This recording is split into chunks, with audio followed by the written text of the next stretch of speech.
කොහොමද ළමයි ඔයාලට?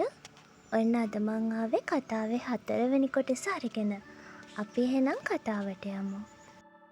දෑස්වල කඳුළු පුරවාගෙනම ඔහු දෙසට පත්පත දිගු කළ සහේලි උන්නේ අඬා හෙම්බත්ව. මව, පියා, සොහොයුරිය සිහිවන විට හදවත රිදුම් කන තරමට වේදනාවක් දැනෙද්දී කෙල්ලට කිසිත් ආහාරයට ගැනීමට තරම් පිරියක් නොවීය. "මට කන්න බෑ මහත්තයෝ, මට බඩගිනි නෑ." "සහේලි, තමුසෙ මට ඔච්චරටම ලොකුකන් දාන්නේ මං තමුසෙ ඉස්සරහා බාල්දු වෙනවා කියලා හිතලද? මේ පූජන සූරියදේව කිසියෙකුට හෑල්ලු වන මිනිහෙක් නෙමෙයි. හැබැයි බත් කටක් කාගන්න බැරි සතෙක් මගේ ඉස්සරහට ආවොත් මං ඌටත් බත් කවයි. ඒක මගේ හිත හොඳකම. ඒ නිසා මට මෙතන තමුසෙව නලව ඉන්න වෙලාවකුත් නෑ. එහෙම උවමනාවකුත් නෑ. ඒ නිසා කරුණාකරලා මේ බත් ටික කනවා."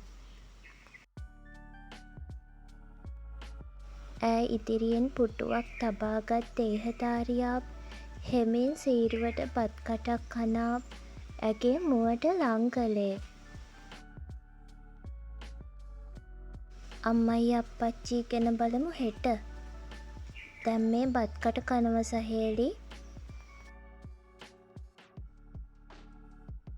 පෙරමෙන් දැඩි රළු නොවූ කාරුණික හඬකින් පැවසූ කේන්තිකාරයාගේ මුහුණේ තිබුණේ මඳ සිනහවක්.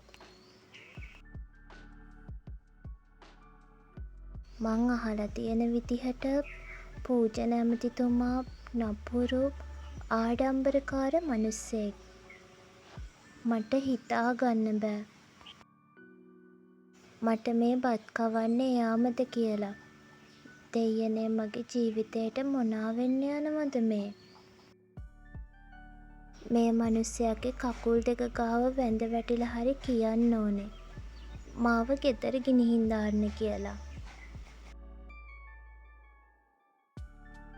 "මොන විකාරයක්ද සහේලි? ඉක්මනින් කනවා. කල්පනා කරනවා කෑවට පස්සේ." නැවත වතාවක් බත් පිඩක් ඇගේ මුවට ලං කරමින් ඔහු කෑ ගසන්නේ මහ හඬින්. "මට ඇති මහත්තයා." "ඇයි? තමුසෙ පොඩි එකෙක්ද? එක බත් කටින් බඩ පිරෙන්න? මගේ අකා අවුස්සන්නේ නැතුව මේ බෙදපු බත් ටික කන්න ඕනේ." ඈ හිස ඔසවා බැලුවේ ඔහු දෙස.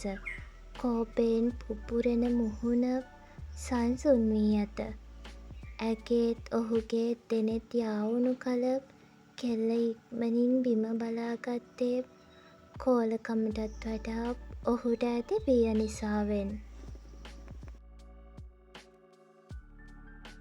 විනාඩි 10ක් 15ක් වැනි කාලයක් ඇතුළත ඔහු බත් පතම ඇයට කවා අවසන් කර හෙළුවේ සැනසුම් සුසුමක්. දැන් මේ වතුර එක බොනවා සහේලි." ඇය හිස දෙපසට සැලුවේ හා කියන්නට. "මේකිත් මහා පුදුම එකියක් තමයි. කලින් මට කියලා තියෙන්න බොරුනේ. බත් පිඟානම බඩට දාගන්න ඉඩ තිබුණ කියන්නෙම මේ කෙල්ල රෑට කාලා නෑ. බලෙන් හරි කවුප් එකෙන් හොඳක් උනා. පව්. මේ විදිහට දවස් කීයක් නම් බඩගින්න ඉන්නවද දන්නේ නෑ."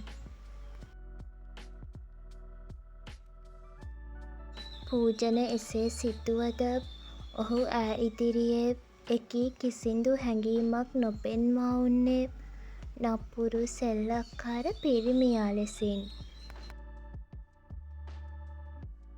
අත සෝදාගෙන ඇය ඉදිරියට පැමිණි ඔහු "යමු දැන් උඩට." මහත්තයා මට." "ඇයි? මොකද තටමන්නේ? කියන්න දෙයක් තියෙනවනම් කියනවා ඉතින්." ඇයි උඩ තට්ටුවට වඩාගෙන යන්නද කියන්නේ? කොහෙනම් ඉන්නවා මං තමුසෙව පොඩ්ඩක් ගන්න. නෑ මහත්තයා එහෙම දෙයක් නෙමෙයි. මට පහින් යන්න පුළුවන්.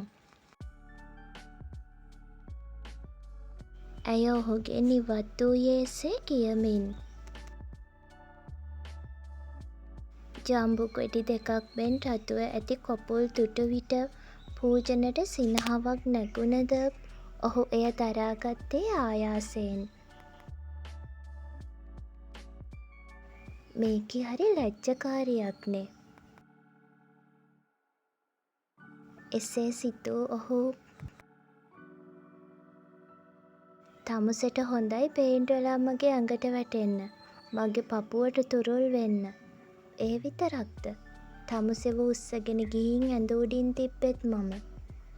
එහෙව් මට ඕනි නම් තමුසෙව වඩාගෙන යන්න පුළුවන්. ඕනි නෑ මහත්තයෝ මට යන්න පුළුවන්. කෙල්ල නැවතත් බය අඩු ලෙසින් පැවසුවේ ඇහෙන නෑහෙන ගානට. එකවරම පූජන මෙන්ම සහේලිත බියට පත් වූයේ ඔවුන් දෙසට පැමිණි පාර්වතී නිසාවෙන්. කොණ්ඩය කඩා දමාගෙන කලබලයෙන් පැමිණෙන ඇය දුටු විට ඕනෑම අයෙකුගේ හිත ගැස්සෙන තරම්.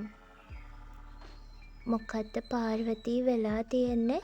මහරෑ යක්ෂණියක් වගේ ඇවිදින්නේ මොන මගුලකටද? තව ඩිංගින් වෙන්නේ අපි දෙන්නට තොයිල් නටන්න. අනේ අප්පා පූජන මහත්තයා නෙමේ. මෙහෙ අර රෑගෙන ආපු ගැහැණු ළමයාත් එක්ක එකට. ඇයි ඒකිටයි මටයි ළඟින් ඉන්න බැරිද? මේ කෙල්ලට ලාදුරු නෑනේ පාර්වතී. ඔහු එය නම් පැවසුවේ තරමක තදින්. ළඟට වෙලා හිටියට නම් කමක් නෑ පූජන මහත්තයෝ. අර කලින් ගෑනු කෙනා වගේ. පාර්වතීට පවසා අවසන් කරන්නට හැකි වූයේ එපමණකි. පූජන යක්ෂාවේශ වූයේ ක්ෂණිකවම. ඉඳ උන් අසුනෙන් නැගිට ගත් ඔහු පාර්වතී ඔයා ඔයාගේ සීමාව ඉන්න. කතා කරන්න ඕනි කතා නොකරන්න ඕනි මොනාද කියලා ටිකක් හිතලා බලන්න. මගේ අම්මා නිසා වගේ මම මෙච්චරක් හරි ඉවසන්නේ. ඒ නිසා මේ ගෙදර වැඩ ටික බලාගත්තාම හොඳට ඕම ඇති. මගේ වැඩවලට ඇඟිලි ගහන්න එන්න එපා හරිද? කෙල්ල දෙනෙත් විසල් කරගෙන බලා උන්නේ කෝපාන්විත ඔහු දෙස. මොහොතින් මොහොත වෙනස් වන ඔහුගේ හැසිරීම නිසා සහේලි උන්නේ තරමක් බියට පත්වී. පූජනගේ කෝපාන්විත හැසිරීම පුරුදු පාර්වතී නම් වුන්නේ සුපුරුදු ලෙසින්ම නිහඬව. පූජන මහත්තයා අමාරුව වැටෙනවට මං කැමති නෑ. ඒකයි මෙච්චරටම කියන්නේ. ඇයි පාර්වතීට හිතෙනවද මේ කෙල්ල මාව අමාරුවේ දායි කියලා? බය බිරාන්ත වී ඔවුන් දෙදෙනා දෙස බලා සිටින සහේලිව තමා දෙසට ඇද ගනිමින් ඔහු පැවසුවේ දැඩි හඬකින්. කෙල්ල පැමිණ නතර වූයේ ඔහුගේ සිරුරට ලංව. පූජන ක්ෂණිකවම ඇගේ සිරුර වටා අතක් දමා තම දුරුලට ගත්තේ පාර්වතීගේ මුව මෙන්ම දෙනෙත්ද විසල් වෙද්දී. හැයි අප්පා මේකි නම් මායංකාරියත්ත කොහෙද? ගෑනු පේන්න බැරි පූජන මහත්තයාට මේ මොනා වෙලාද? ඇය මිමිනුවේ ඇහෙන නෑහෙන ගානට. ඉන් වචන දෙක තුනත් සවනත වැකුණු පූජන. මොකද පාර්වතී පුදුම වෙලා අනික මොනාද කුටුකුටු ගාන්නේ? කියන දෙයක් මටත් ඇහෙන්න කියනවා. නෑ මුකුත් නෑ පූජන මහත්තයා. මම මේ ආවේ අර කොල්ල ටික කිචන් එක හැඩි කරනවා කියලා. කවුද හිතන්නේ මේ මහරෑ පූජන මහත්තයා කිචන් එකට එයි කියලා. එහෙනම් මං දැන් යන්නම් මහත්තයෝ. ඇය බිම් බලාගෙන මෙතනින් ඉවත් වූයේ වරදකාරී හැඟීමකින්. අඩියට දෙකට තම කාමරයට වැදී දොර වසාගෙන යහන මතින් ඉඳගත් ඇය මගේ කටටත් බ්‍රේක් නෑනේ. ඕනි එකයි එපා එකයි හැම මගුලටම කියවනවනේ. හෙට උදේට මට පූජන මහත්තයා හොඳටෝම සෝලිතියයි. මොනා කරන්නද? මගේ වැරැද්ද. කලින් ඕන ගැන මම මොකට කිව්වද එතනදී? තමාගේ මුවින් පිට වූ වචන ගැන කම්පා වෙමින් උන් පාර්වතී වතුර උගුරු දෙක තුනක් බී යහන මතින් ඇලවූයේ කැළඹුණු සිතින්. පූජන තවමත් සිටින්නේ යුවතියව තම සිරුරට තුරුළු කරගෙන. ඔහුගෙන් එන ඒ පිරිමි සුවඳ විඳගෙනම සහේලි සිටින්නේ සිතිවිලි අතර අතරමංව. ඔහු සවනතට ලංව පවසද්දී යමු සහේලි උඩට. මෙතනට වෙලා කල්පනා කර කර හිටියා කියලා තේරුමක් නෑනේ. අනේ මහත්තයෝ මට ගෙදර යන්න දෙන්නකෝ. මගේ අම්මයි අප්පච්චි බය වෙලා ඉන්නේ. නැවතත් එනෙත්වරට කඳුළු පුරවාගත් යුවතිය ඔහුගෙන් අයදින්නට උනේ අයව නිදහස් කරන මෙන්. පොඩ්ඩක් දුර්බුරුට දුන්නහම එනවද කරේ නගින්න. මේක හොඳට අහගන්නව සහේලි. මෙහෙට එනව විතරයි. ආයෙත් යාම් නෑ. දැන් ඉතින් තමුසෙගේ ජීවිතේ තියෙනකම් මෙහෙ තමයි ඉන්න වෙන්නේ.